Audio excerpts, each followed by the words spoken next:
You mentioned a couple streams ago that you used to be addicted to prawn. Can you explain how you broke your addiction? Wait, my meeting just ended. That's whack. All right, that's a great question, man. That's what we're talking about today. We're talking about liberation. This inverted idea of liberation, this blasphemous inverted idea of liberation, and how part of this is flooding culture with things like pornography, right? The liberation of sexuality, they call it. That's liberation. And the liberation of drugs. And just like the British liberated China with the Opium Wars. While opium was illegal in Britain, and they didn't want that influence there, but it wasn't because of an ideology and of a moral standpoint, it was because of pragmatism. These are pragmatists. These are cold, calculated pragmatists. It's not about ideology for these people. And this is what a lot of people don't understand. This is not about ideology. It's not about ideology. It is about pragmatism. It's about power for these people.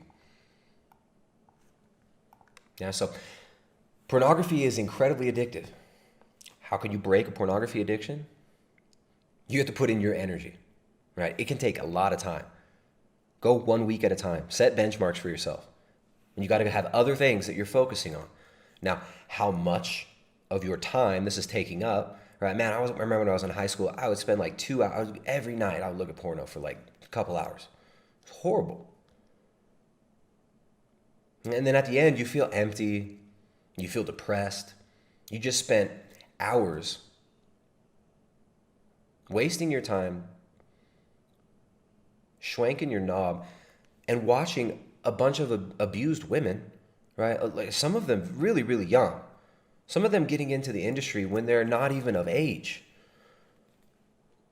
And you don't think about this, but you don't realize what's going on there. These chicks are all drugged up. They're on coke, they're on speed, they're on pills. Some of them were raised, most of them were raised in abusive homes. Right? But now, I mean, the culture is so degenerate that the abusive homes aren't even run by the parents. The abusive homes are run by media, by internet. Right? So we have to disconnect from this.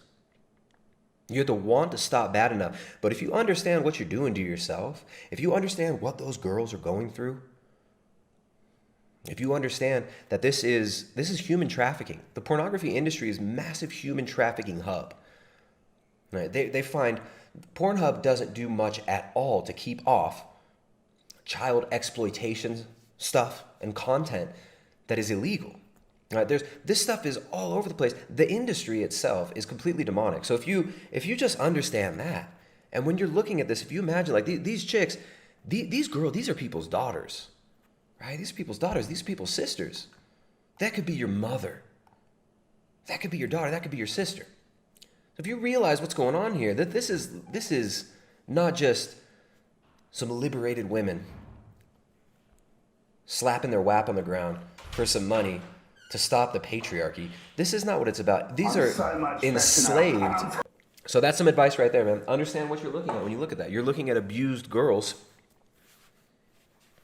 You're watching them being abused. So you have to lose the taste for it. And you have to desire righteousness more than you desire getting your rocks off.